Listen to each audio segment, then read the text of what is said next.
Oh my god. Vem pẹ pẹ pẹ pẹ pẹ.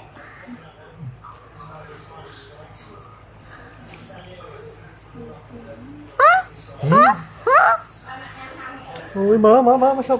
Ôi chè nó đục cổ này cái. Thấy nó nào rồi chơi cho con ta trên trong. Còn nè cái nó.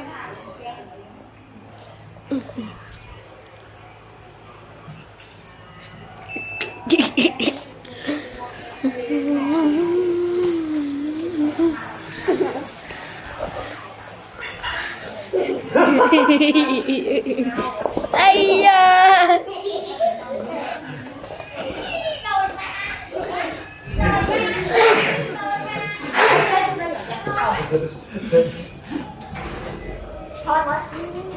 Thật. Mẹ ăn cua chứ? Tao kéo luôn. Đầu cơ tao. Một tay này nó mới được chú hạ, hụt hai chú hai. Đúng.